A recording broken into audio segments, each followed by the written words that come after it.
Ces armes ont une puissance de feu extraordinaire. C'est 3 kilos de destruction pure.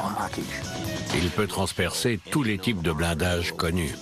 Mais elles sont assez compactes pour être transportées par un homme. On les porte très facilement.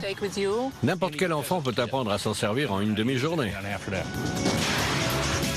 Matériel de précision spécialisé. C'est une munition révolutionnaire qui permet d'ouvrir une brèche à distance. Ou arme polyvalente dévastatrice. Il est tout-terrain, aussi adapté à la ville qu'à la forêt. Ces mitrailleuses, lance-roquettes, missiles et autres armes offrent aux fantassins le meilleur atout dont ils puissent rêver. Une incroyable puissance de feu.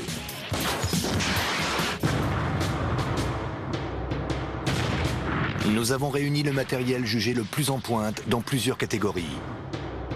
Les fusils de précision, les systèmes incapacitants et de frappe lourde, les chars et l'artillerie, et dans cet épisode, la puissance de feu portative.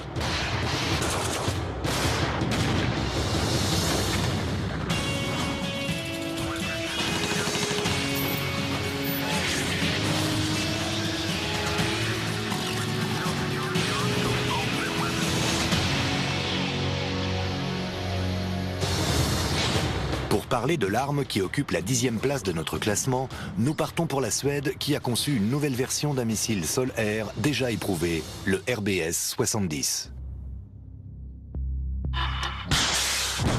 On a développé le RBS-70 au début des années 70 pour le compte de l'armée suédoise.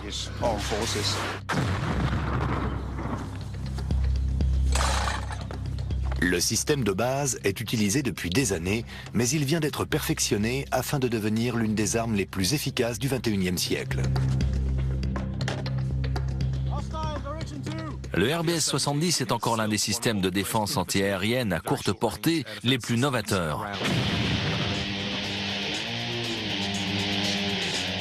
À présent, il s'avère encore plus efficace contre un des plus grands nombres de cibles aériennes et terrestres. Le RBS-70 tire le missile Bolide doté d'un système de guidage anti-brouillage exclusif lui permettant de traquer sa cible. Il se cale sur un rayon laser transmis par le module de lancement.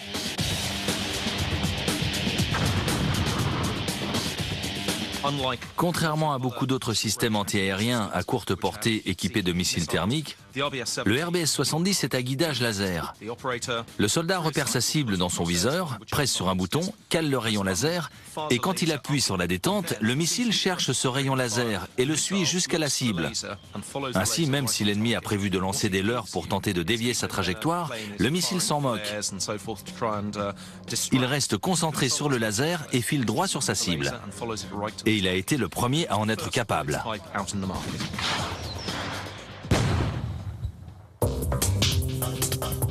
Le missile, revu et corrigé, est maintenant doté d'une tête à fragmentation et d'une charge creuse afin de transpercer des cibles blindées comme les hélicoptères ou des objets plus petits comme des missiles de croisière ou des drones. Combattre ce type d'hélicoptère ou toutes les armes de support aérien blindées nécessite ce genre d'aptitude. Volant à 2 fois la vitesse du son avec une portée de plus de 8 km, ce nouveau missile rend le RBS-70 plus redoutable que jamais. On a augmenté son rayon d'action et amélioré son immunisation aux contre-mesures. Ce qui fait qu'avec son système de guidage visuel, sa vision nocturne accrue, son module de tir et de guidage à distance, le RBS-70 est resté une arme à la pointe de la technologie.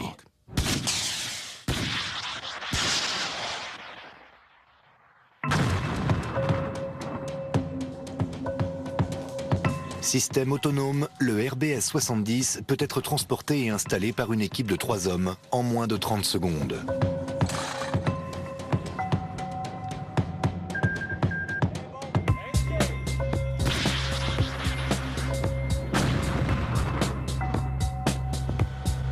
Dans le cas de cibles multiples ou se déplaçant à grande vitesse, le radar girafe monté sur un camion augmente le champ de vision du RBS-70. Ce système peut repérer une cible en mouvement à plus de 32 km avant même qu'elle ne soit visible. Nous pensons qu'il est très important d'optimiser les capacités de ce système, de pouvoir utiliser les différents types d'informations provenant des radars afin de connaître avec exactitude la position de la cible et aussi de viser une seule cible parmi beaucoup d'autres pour optimiser les chances de destruction lors d'un tir. Son prix est élevé et il faut 3 hommes pour le transporter. Mais héritier d'une arme déjà utilisée dans plus de 15 pays, le nouveau RBS 70 affiche une excellente précision et une portée de tir redoutable. C'est une arme incroyablement efficace.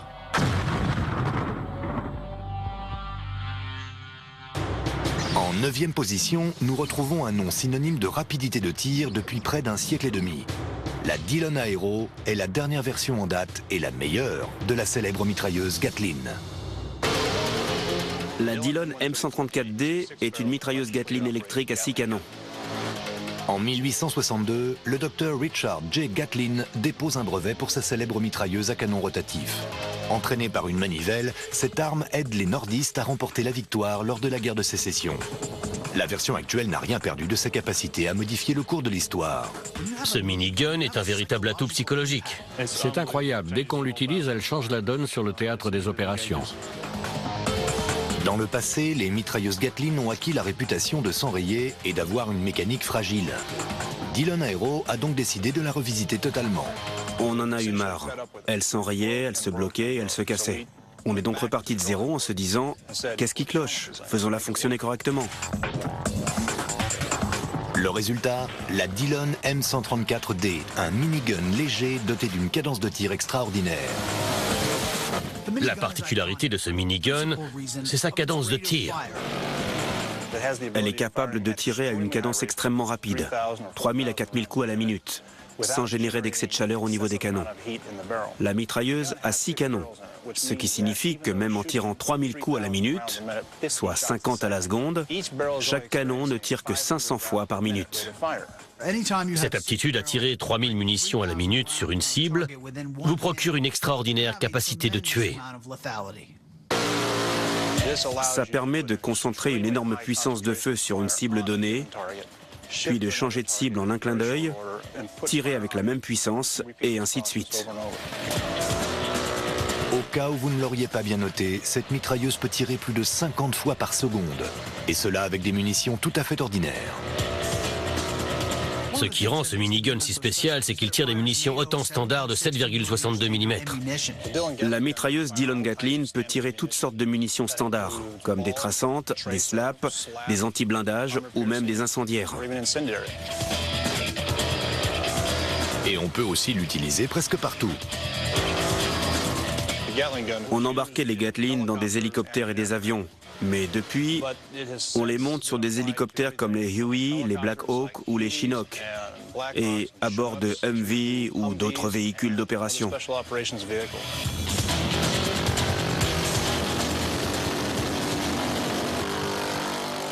On peut placer cette mitrailleuse à peu près où on veut. On a découvert en Irak ou en Afghanistan que larguer une bombe ou envoyer un char ne résolvait pas tous les problèmes. Les armes de gros calibre ne sont pas toujours la bonne réponse. Les obus des chars et le calibre 50 des mitrailleuses peuvent traverser une maison, blesser des civils et provoquer des dommages collatéraux. On opte donc souvent pour des armes de petit calibre. Heureusement, la mitrailleuse Gatling est un petit calibre doué de grande capacité. Bien que la mitrailleuse Dillon Aero Gatling soit d'ordinaire montée sur un véhicule, 2 hommes suffisent à la transporter.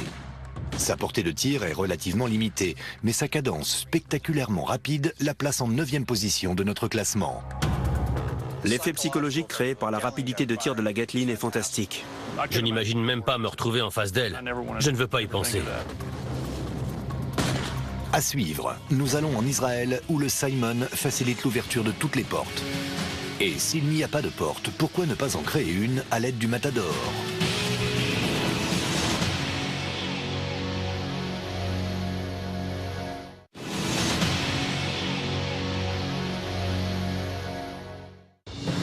À la 8e place de notre classement sur la puissance de feu, nous avons sélectionné une arme spécialisée israélienne capable d'ouvrir toutes les portes. Si cela vous paraît un peu simple, c'est parce que ça l'est pour le Simon. Dans un conflit en milieu urbain, on doit souvent ouvrir une brèche pour pénétrer dans un bâtiment. Mais c'est une opération très risquée car l'ennemi possède alors un avantage certain. C'est un des grands problèmes. Comment ouvrir une porte fermée? Approcher d'une porte pour tenter de l'ouvrir met le soldat en danger de mort. Il s'expose à une attaque menée depuis l'intérieur du bâtiment. Quand on veut entrer dans une maison, que fait-on? On frappe sur la porte. Même les systèmes de bélier hydrauliques les plus avancés obligent les soldats à s'approcher et les rendent vulnérables aux tirs ennemis qui peuvent provenir de l'autre côté de la porte. Un problème aussi spécifique requiert une solution adaptée et les Israéliens ont développé une parade à la fois efficace et simple. Ils l'ont nommé le Simon. Le Simon est une grenade à fusil pour ouvrir les portes. Elle permet un accès très rapide aux maisons et aux bâtiments. Appelée également Graham aux États-Unis, cette grenade très spécialisée est tirée avec un fusil d'assaut conventionnel.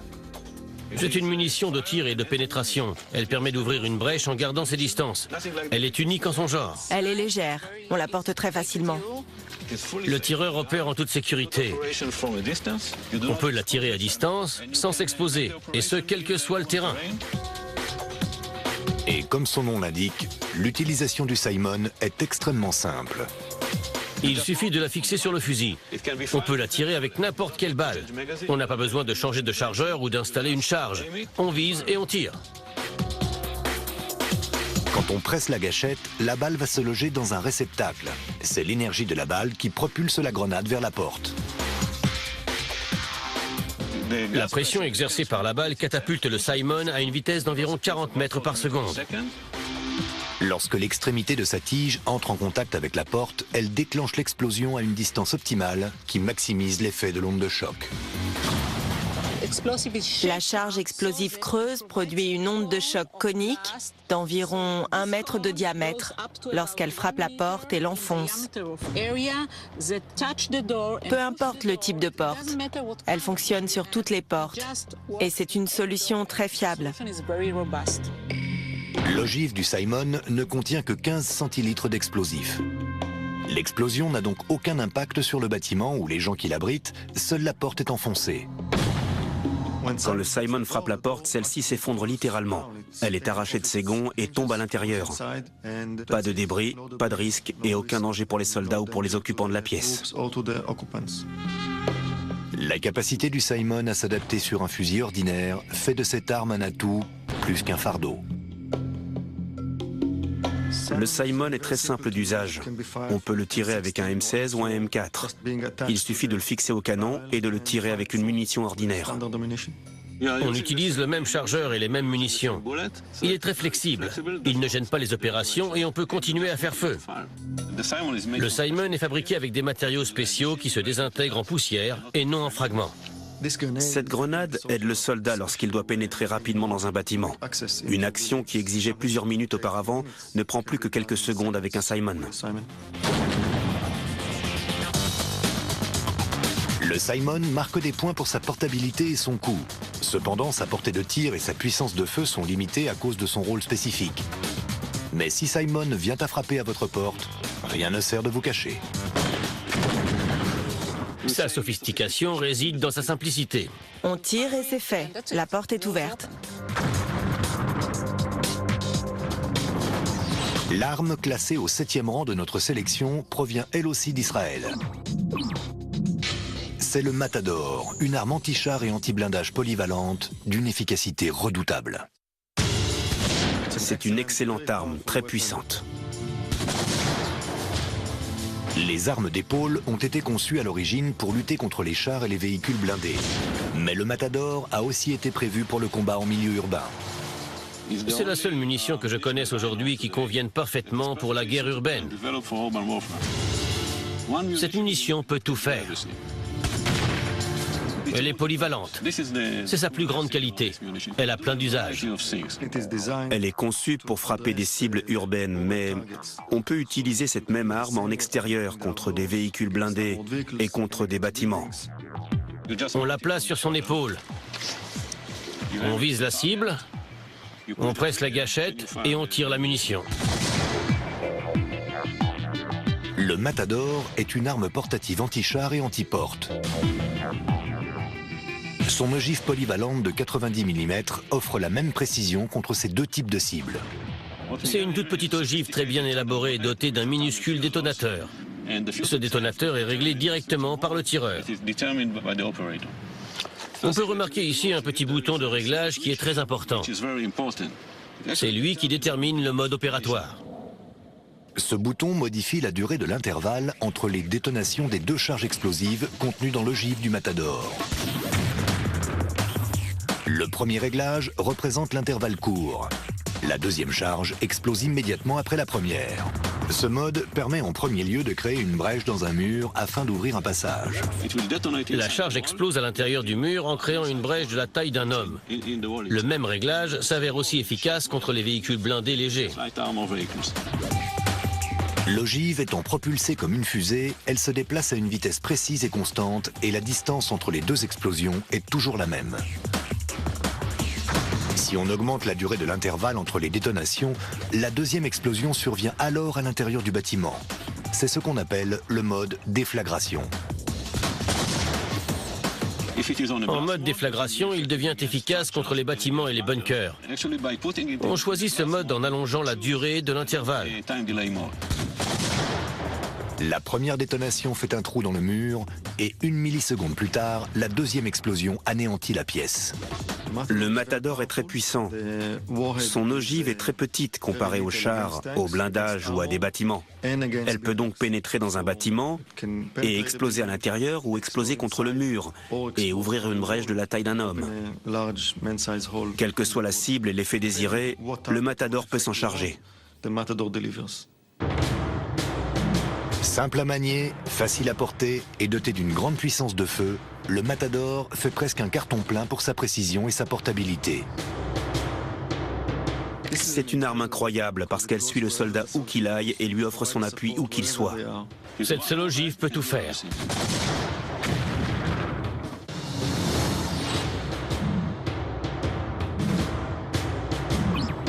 En 6e position, on découvre un nouveau fusil unique en son genre, l'AA-12.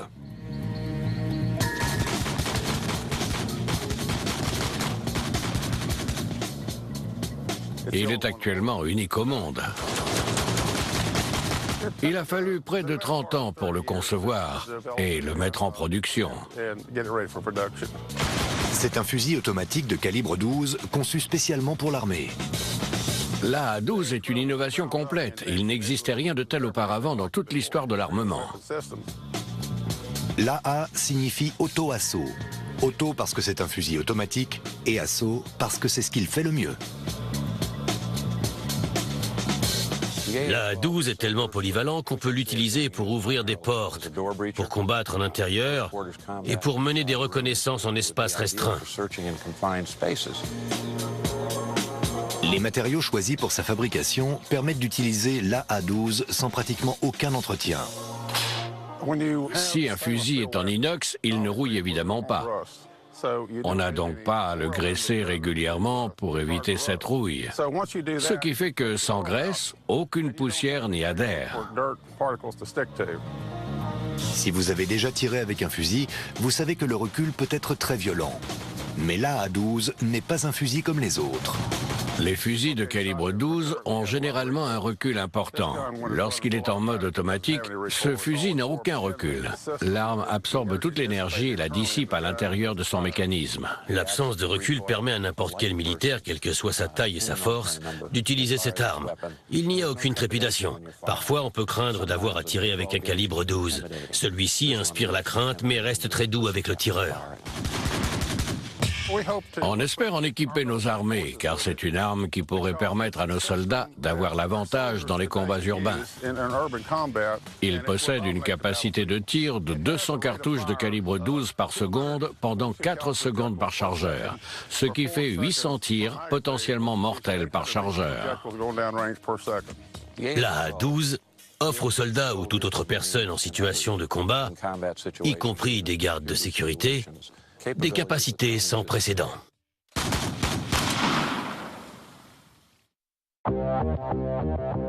Simple arme autonome, l'AA-12 offre une puissance de feu et une portabilité exceptionnelles. Mais est-ce tout ?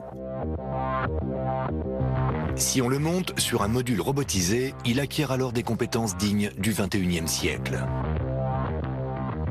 On a nommé ce robot l'Avatar parce qu'il offre une extension de la présence du soldat sur le terrain. C'est comme si on était incarné dans un autre corps.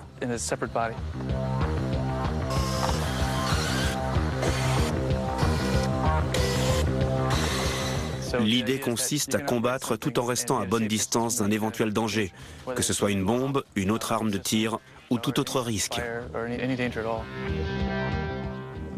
On démarre l'Avatar, on le met en marche et on le guide grâce à cette petite télécommande. On peut donc lui adjoindre l'A12 et obtenir un fusil télécommandé. Il suffit de l'allumer et de le guider avec la télécommande. On peut le déplacer, il peut transmettre de la vidéo, on peut permuter différents écrans et plusieurs caméras. On peut zoomer, on peut ouvrir le feu et détruire une cible. On peut changer d'arme. Si on le désire, on peut démonter celle-ci et y installer autre chose. L'avenir de la guerre passera probablement par le développement de la robotique, car la plupart des menaces d'aujourd'hui concernent le milieu urbain et ces robots ont la possibilité de patrouiller dans les bâtiments, de combattre en équipe et de s'occuper de presque toutes les menaces sans risquer la vie d'un soldat. Il peut évoluer dans tous les environnements, en ville, dans la forêt ou dans le désert, partout sur Terre. C'est un fusil dont la portée de tir est évidemment limitée, mais l'A12 marque des points pour sa puissance destructrice et sa portabilité. Je pense qu'il va remplir beaucoup de rôles, bien au-delà de l'armée, de la police ou de la sécurité. Quand on voit à combien de situations cette arme peut répondre, tout en évitant de risquer la vie des soldats, il n'y a pas à hésiter. À suivre, notre arme favorite en matière de puissance de feu.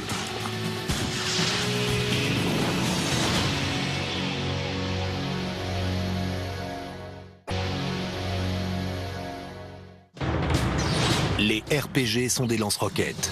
Et ce nom fait presque toujours référence à l'arme en 5e position dans notre classement. L'emblématique RPG-7 de fabrication russe. C'est sans conteste l'une des armes les plus redoutables qu'on puisse rencontrer sur un champ de bataille. On ne peut pas sous-estimer son impact. C'est sa simplicité qui fait la robustesse de cette arme.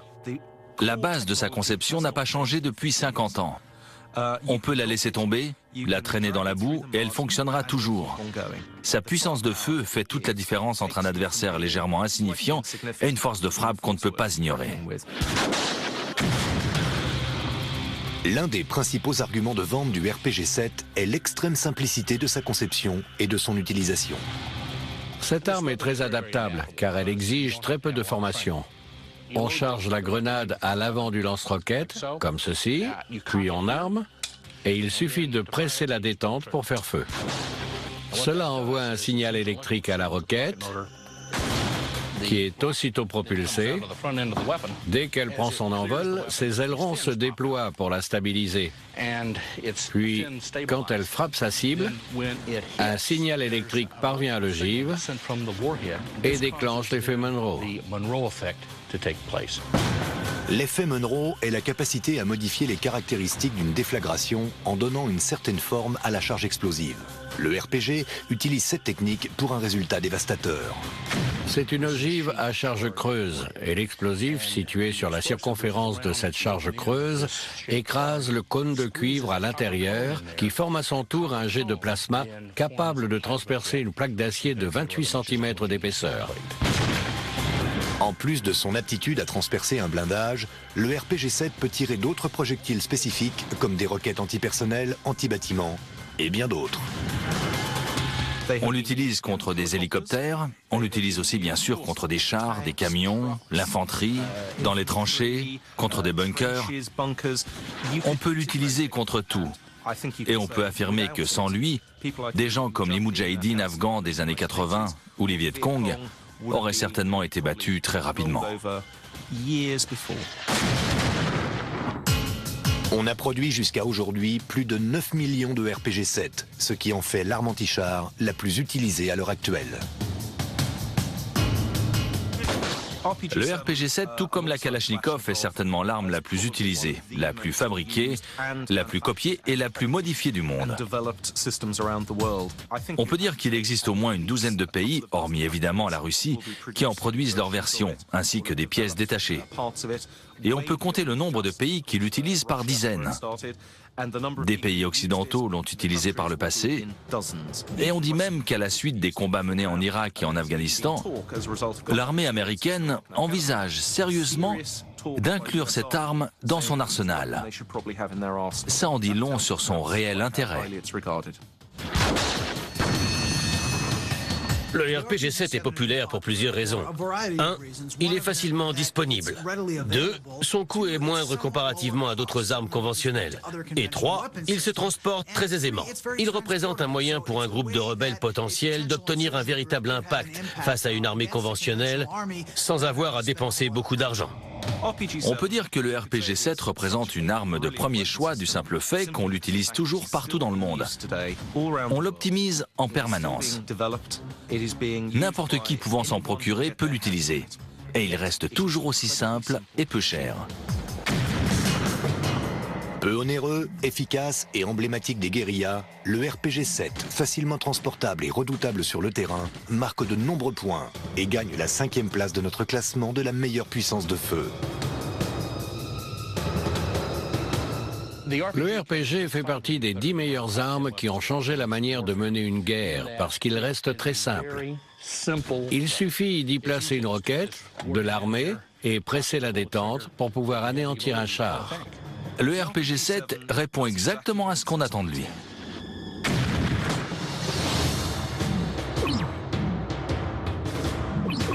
L'arme, en 4e position, peut stopper un véhicule en mouvement. C'est le Beowulf.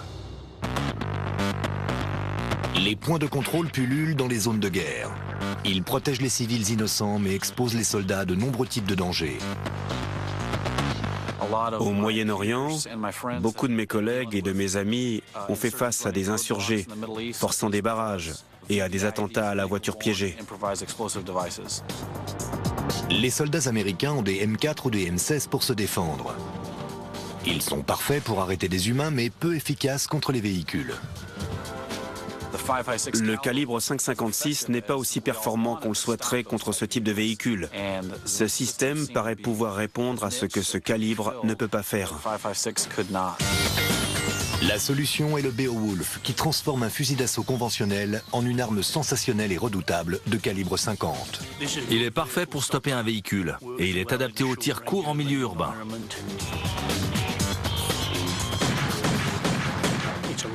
Il permet d'obtenir une arme capable de tirer un gros calibre 50. Il a été conçu pour s'adapter au système AR-15 M16.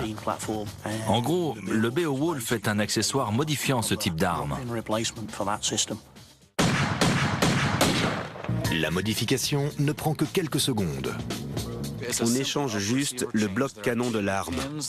Seules 2 goupilles relient les parties supérieures et inférieures de l'arme. On les retire, on note le bloc canon du 5,56, on le met de côté et on pose le bloc 50 Beowulf à sa place. On replace les 2 goupilles, on arme, on s'assure que tout fonctionne correctement et on utilise le fusil exactement comme avant. C'est un montage vraiment très simple, avec seulement 2 goupilles. Et voilà. Il répond à un besoin que parfois le 5,56 ne peut pas assurer, mais sans l'obligation d'avoir à porter le poids des armes de calibre 50 et 30 ordinaires. Et ces balles de calibre 50 font toute la différence. La munition elle-même est une grosse cartouche à faible pression. C'est un projectile bien plus lourd qu'un calibre 5,56. Elle a la même longueur que le 5,56, mais elle est beaucoup plus lourde.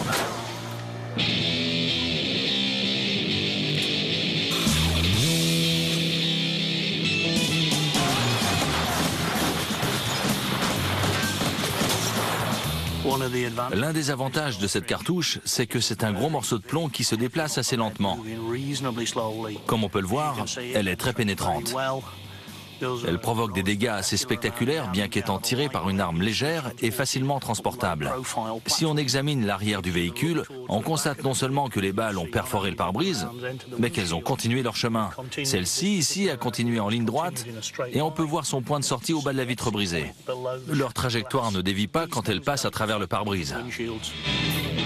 Même contre des véhicules lourds, ce Beowulf possède toute la puissance d'arrêt qu'on peut attendre d'une arme nommée d'après un héros légendaire. La première fois que j'ai utilisé cette arme en zone de combat, on a dû s'en servir contre un camion benne rempli d'explosifs. La première balle a traversé le capot du camion qui a continué à rouler sur sa lancée. Les 2 balles suivantes sont entrées dans l'habitacle sans être déviées. Le chauffeur du véhicule a été touché. Quand par la suite on a fouillé le véhicule et qu'on a découvert qu'il était bourré d'explosifs, on s'est aussi aperçu que la balle qui avait frappé le bloc moteur l'avait traversé de part en part et avait laissé une trace d'impact sur le sol. Cette puissance permettant de stopper des véhicules associés à un simple fusil d'assaut lui promet un véritable succès auprès des forces de l'ordre. Ce type d'arme offre aux forces de police et aux militaires le moyen de stopper des véhicules. Il peut arrêter des navires ou permettre d'éliminer des personnes barricadées. Il ne répond pas à tous les besoins, mais il répond parfaitement à ce pourquoi il est fait. Le fait que cette arme s'emploie de la même manière qu'un M16 ou un M4, auquel je suis totalement habitué, et qu'elle offre des capacités hautement dévastatrices pour me défendre contre ceux qui m'attaqueraient ainsi que mes amis ou mes collègues, me réjouit particulièrement. J'aime pouvoir compter sur cette puissance en cas d'attaque. L'association d'une telle précision et de cette puissance de feu au sein d'une arme légère et bien connue permet au Beowulf de calibre 50 de ne pas rougir de son patronyme héroïque. C'est un boulet de canon tiré à bout portant. C'est 3 kilos de destruction pure. Il suffit de le pointer sur une cible pour que celle-ci soit figée sur place. C'est ce que j'adore avec cette arme. On se rapproche du sommet de notre classement et sur la 3e marche du podium, on trouve une arme d'épaule spécifiquement conçue pour le combat urbain, l'AT4CS. La nature même de la guerre a changé ces 50 dernières années. Elle est passée des champs de bataille en terrain ouvert au milieu urbain, plus complexe et plus difficile pour les soldats. Jadis, les armées n'étaient pas formées pour combattre en ville. Les guerres se déroulaient en rase campagne. Les armes n'étaient donc pas conçues pour être utilisées à l'intérieur des bâtiments. On ne pouvait pas tirer au lance-roquettes ou au bazooka dans des lieux confinés. C'est impossible pour les générations d'armes précédentes. Tout simplement parce que lorsqu'on tirait au lance-roquettes, une énorme déflagration se produisait à l'arrière de l'arme, qui franchement pouvait vous blesser ou même vous tuer. C'est pourquoi on a inventé cette arme. Les AT sont des armes anti-chars et le premier AT4 a été conçu dans les années 80. Mais il est soumis aux mêmes limites que les autres lance-roquettes. L'AT4CS, lui, est différent. Le CS peut s'utiliser en espace confiné. Le CS peut être utilisé en espace réduit et clos, c'est-à-dire à l'intérieur d'un bâtiment, ce qui était impossible auparavant. Cela signifie qu'on peut ouvrir le feu depuis une pièce dont les murs sont espacés d'environ 2 mètres. Les générations d'armes précédentes en étaient incapables. Le problème des lance-roquettes traditionnels est leur déflagration arrière. Mais des ingénieurs de Bofors ont trouvé une solution astucieuse. L'AT4CS utilise une contremasse constituée en partie d'eau salée, qui absorbe la déflagration, en atténue l'effet et permet le tir de la roquette sans blesser la personne à l'intérieur de la pièce. La masse d'eau salée éjectée par l'arrière de l'arme absorbe l'énergie et neutralise la déflagration. Le développement du système de contremasse et sa mise en place au sein de l'arme existante a été une tâche très complexe mais réussie. C'est ce qui fait du AT4CS une arme exceptionnelle. L'AT4CS est livré préchargé d'une ogive anti-blindage, ce qui le rend très efficace contre la plupart des cibles sur le terrain. La charge du AT-4CS est très puissante. C'est une ogive anti-char dotée d'une forme particulière et de capacités qui rendent cette arme unique dans le monde des lance-roquettes. Les améliorations apportées à l'AT-4 ont affecté son missile CS. Par une simple pression sur un bouton situé sur le côté du tube, on modifie l'action du détonateur et on passe du mode anti-char au mode anti-bâtiment. On peut donc s'attaquer à des bunkers ou à des gens dissimulés dans des bâtiments. Et cette capacité reste assez révolutionnaire. L'AT-4CS marque des points en portabilité et en puissance destructrice. Mais il en perd à cause de sa faible portée de tir, ce qui lui interdit les plus hautes marches du podium. À suivre, à qui revient la première place? Au missile anti-char, tir et oubli, ou au lance-grenade 6 coups de 40 mm?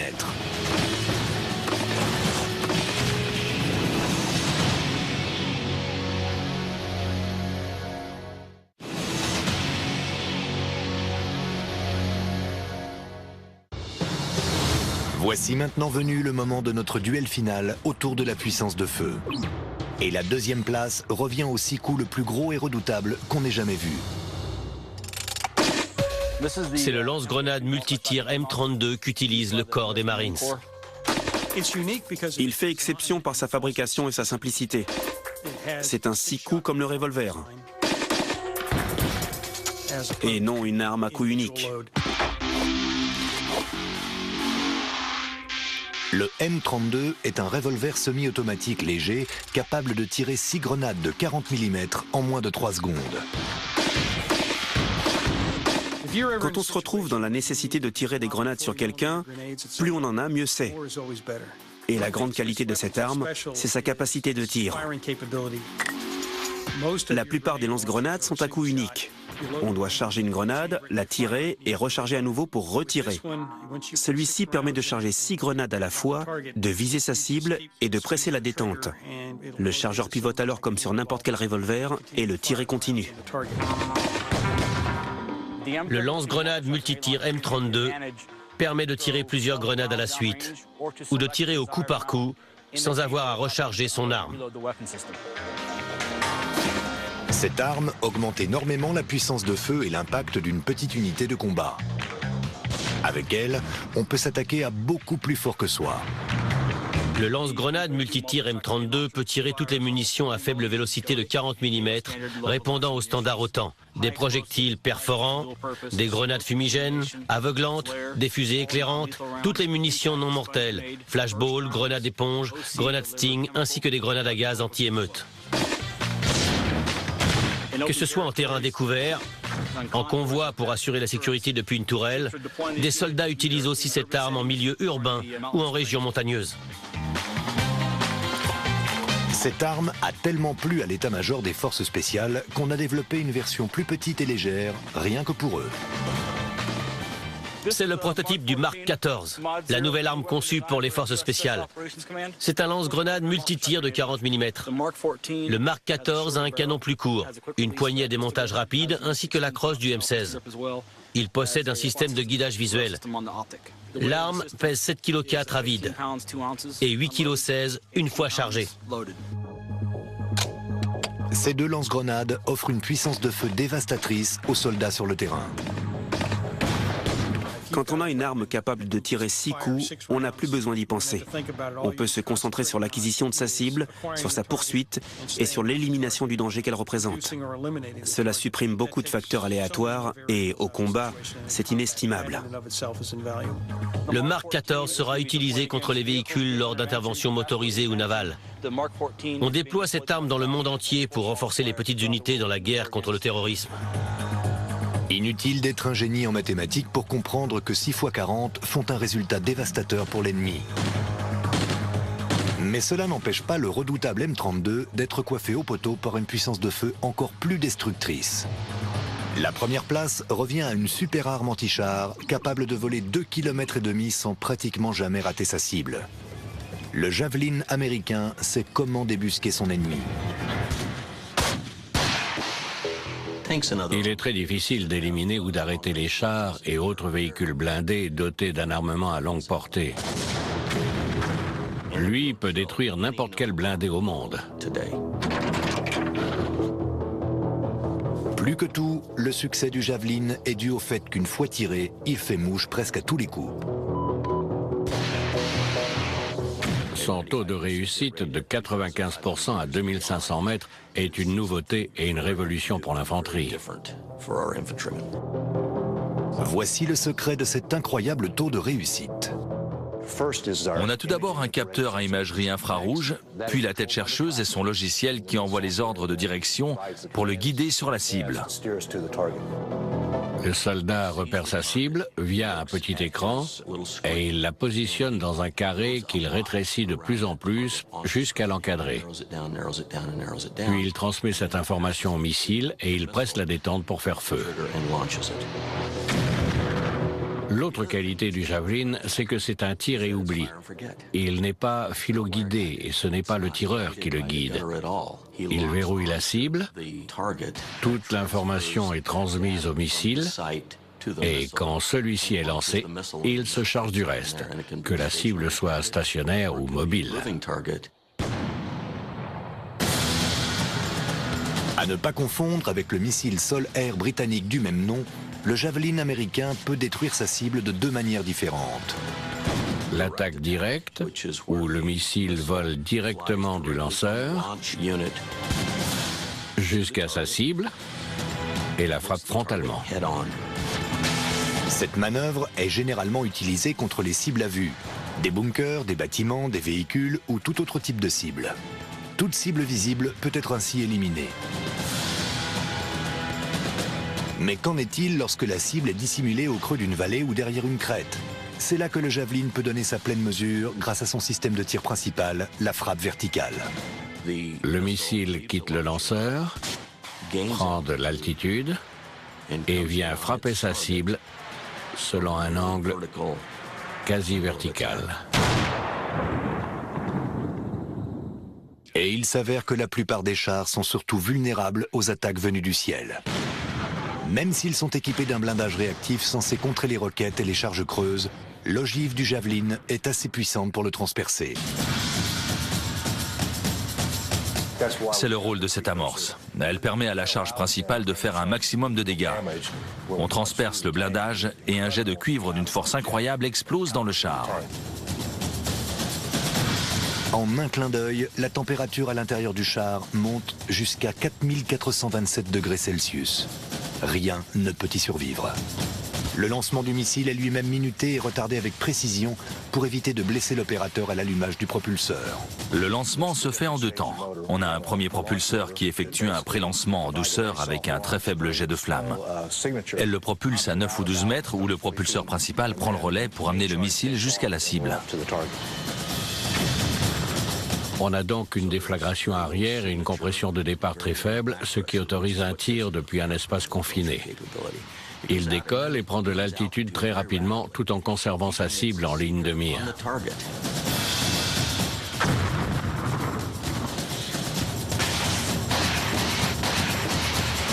Une fois tiré, le Javelin atteint et frappe sa cible située à 2,5 km de distance en moins de 20 secondes.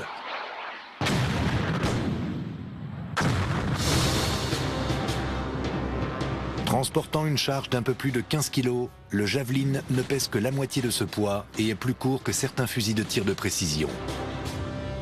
Il confère à un simple fantassin la même puissance de feu qu'une artillerie lourde. Quand on discute avec les soldats qui ont utilisé cette arme au combat, que ce soit le lanceur et le missile, et des incroyables capacités qu'elle leur a offertes, ils sont tous enthousiastes et ça nous rend très fiers. Le Javelin remporte toutes les voix de notre émission pour la première place du classement des armes portatives à forte puissance de feu, grâce à sa polyvalence, sa portabilité, sa portée de tir et sa puissance destructrice.